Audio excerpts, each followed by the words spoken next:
Welcome to day 9 of National Podcast Post Month here on the Odd Dad Out Podcast, where I'm giving you bite-sized sample pieces, God, I suck at this, of all the ramblings that I do in a normal episode, but in 30 days because I'm a glutton for punishment. And this week I am filling time by giving you a rundown of our recent trip to Disneyland, because why not?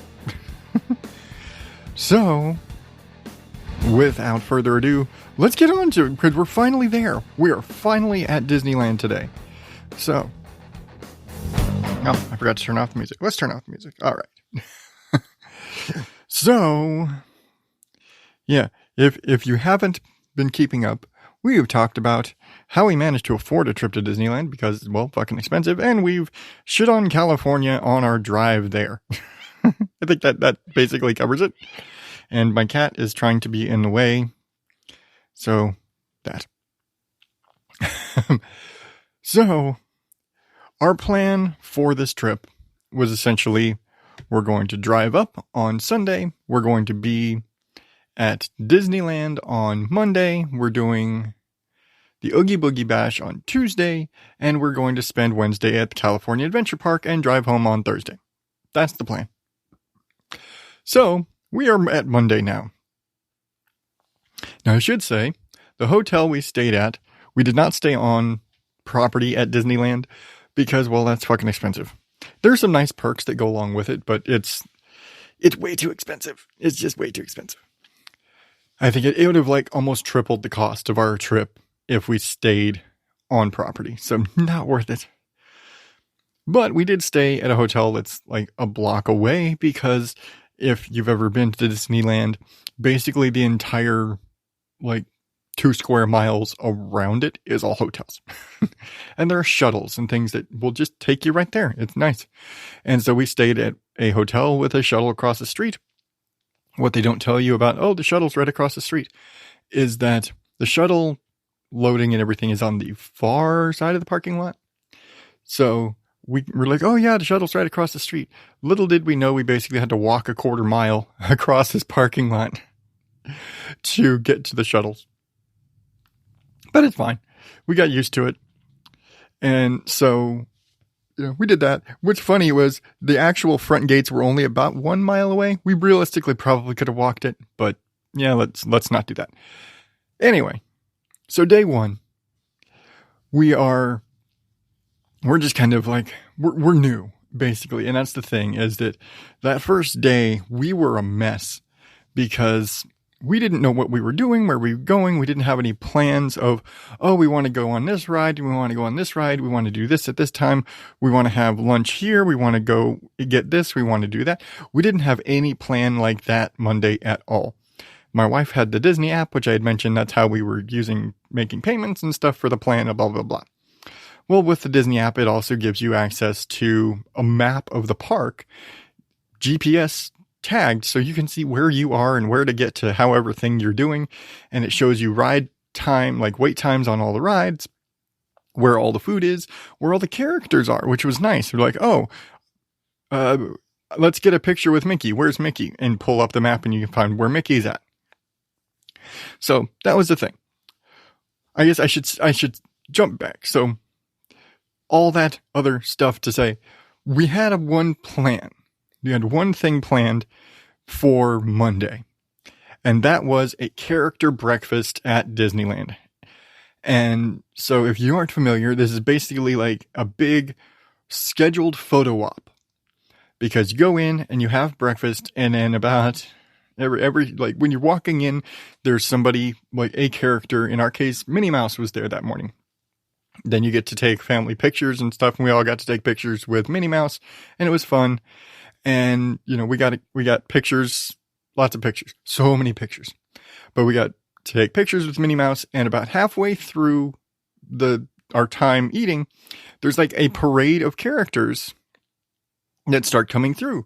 So Pluto came in, and I think Chip and Dale, and one of the mice from Cinderella, And I think Tigger and Pooh came along later. And so just characters coming in and shaking hands and taking pictures and lots of stuff. So it's just big kind of orchestrated, come in, you can eat, and you can get lots of interaction with lots of different characters. So that was fun. And food was good enough. It was okay. Good, decent enough food.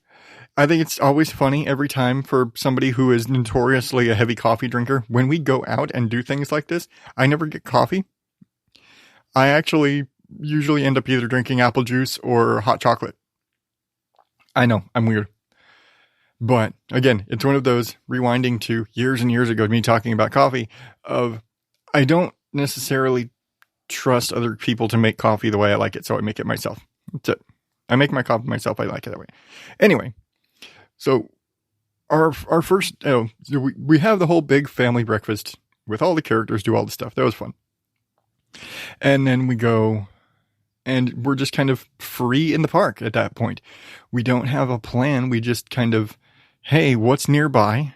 Hey, is there a ride we would want to go on that's nearby, or a thing we want to see that's nearby that doesn't have a long line, something like that. And so we start, my wife starts pulling up the app and start to do like lightning lane stuff, which is like that where you get to kind of schedule, hey, I'm going to be here at this time. So you kind of get to skip the line. You don't have to wait 2 hours for something you are scheduled to be there. But what very quickly happens is we get very overwhelmed with what are we doing next? Because we've got, okay, well, here's a thing, but we're kind of lost because we've got the map and we got the app and we got the stuff, but there's so many things to see and to do and to look around, and it is getting increasingly crowded, and we're just like, we have little in the way of direction. And so we're getting more and more stressed about everything. And just like, I don't like, where are we going? I don't know. Like, how are we getting there? I don't know. Like, which way? I don't know. Like, well, what do you want to do next? I don't know. And there was a lot of that. That first day was very much learning and stressing because we were so unprepared. And it's very much you don't know what you don't know. And when you go to Disneyland for the first time, you don't know anything. You really don't. Unless you're one of those obsessed people that sits there and hyper studies everything. You don't know. And we really learned we didn't get to see 90% of what we probably wanted to, just because we spent so much time trying to navigate. And like, we want to do this, but this is busy, or we're trying to get over here, but this, or but whatever. It got very complicated. And it just, like I said, it just created so much more stress. And we did a bunch of things. We went on the, It's a Small World After All, which, I don't know, have you heard they're actually changing it from being a water ride and you're just going to walk through it? That's going to be weird.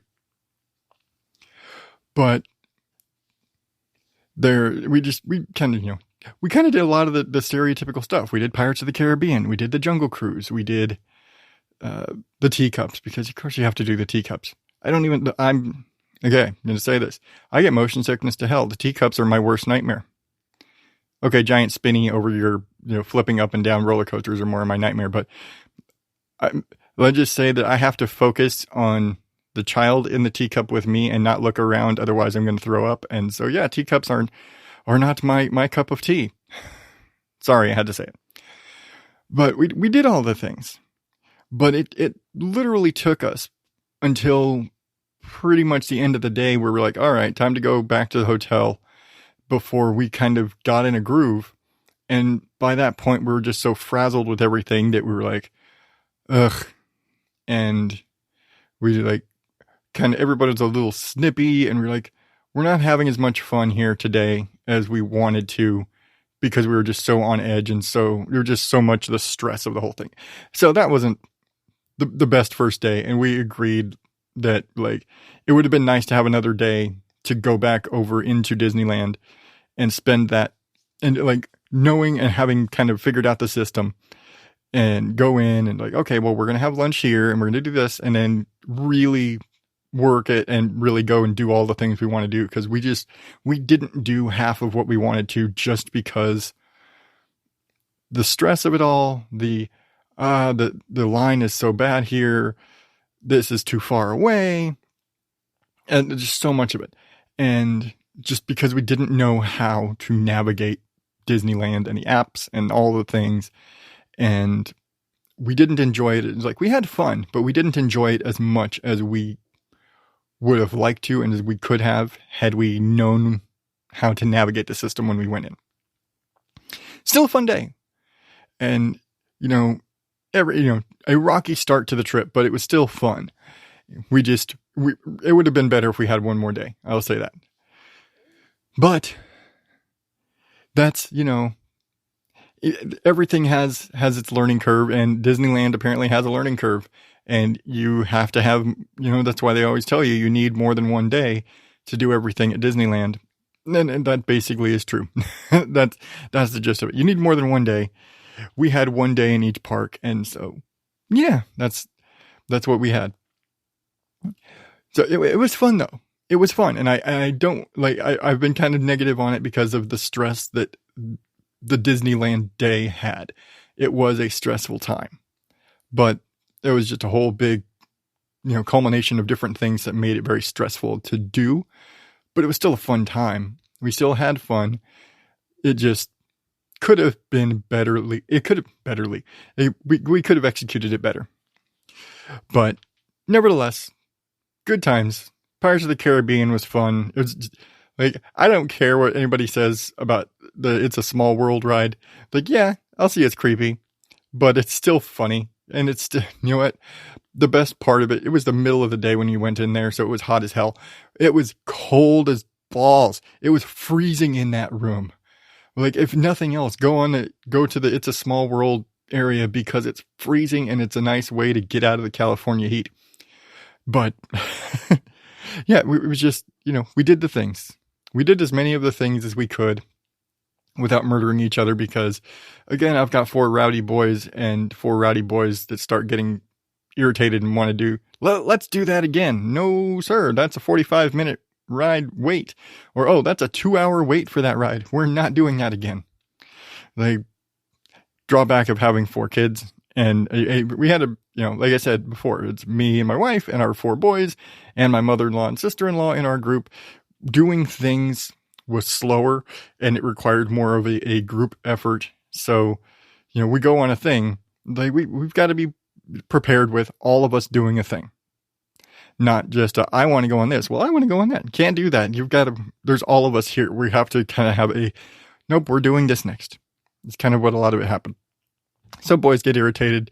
They get snippy. We're stressed. Snippy boys and stressed parents. Again, makes it, but it was still fun. We did lots of stuff. Thoroughly enjoyed our time. We just had some rough moments. And again, need another day. Would need another time to go back. But that's just Disneyland. Tomorrow, I'm going to say, day 2 of our trip was the best day. Because day 2 was the Oogie Boogie Bash. But that is for tomorrow. So, until next time, oddballs, I don't know why I chose this music. Thank you, and good night.